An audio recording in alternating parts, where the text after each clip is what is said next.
మీ చలానా కట్టేయండి, relax అవ్వండి. Pending చలానాల్లో regular గా వాహనాలు తిరుగుతున్న వారు, వాహనాలను ఉపయోగిస్తున్న వారు చలాన్లు కడుతున్నారు. అయినా లక్షల సంఖ్యలో పెండింగ్ ఉంటున్నాయి. ఇవన్నీ 10 ఏళ్లు అంతకంటే ఎక్కువ సంవత్సరాలుగా ఉన్నాయి. వీటి వల్లే అసలు సమస్య వస్తుంది.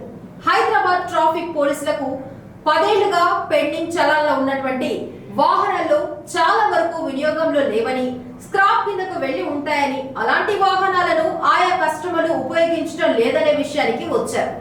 అలాంటప్పుడు ఆయా చలాన్లను పెండింగ్ కింద చూపించడం వల్ల ఉపయోగం లేదని, దీనివల్ల ట్రాఫిక్ డిపార్ట్మెంట్ పై భారం పడుతుందని భావిస్తున్నారు.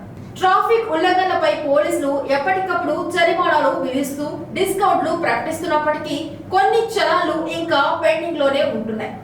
ఒక్క రాచకొండ పోలీస్ కమిషనరేట్ పరిధిలో గత 13 ఏళ్లుగా ట్రాఫిక్ చలాన్లు పెండింగ్ లోనే ఉన్నాయి.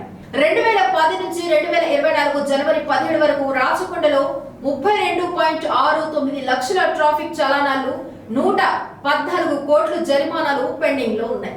ఇలా కొన్నేళ్ల నుంచి పెండింగ్ లో ఉన్న చలాన్లను డేటా నుంచి తొలగించేలా లేదా రద్దు చేసేలా పోలీసు ఉన్నతాధికారులు దృష్టి సారించారు. ఒకవేళ పోలీసులు దీనిపై అనుకూలంగా నిర్ణయం తీసుకుంటే దాదాపుగా 10 నుంచి 15 ఏళ్లుగా చలాన్లు పెండింగ్ లో ఉన్న వాహనాలకు బిగ్ రిలీఫ్ లభించినట్లు అవుతుందని చెప్పవచ్చు.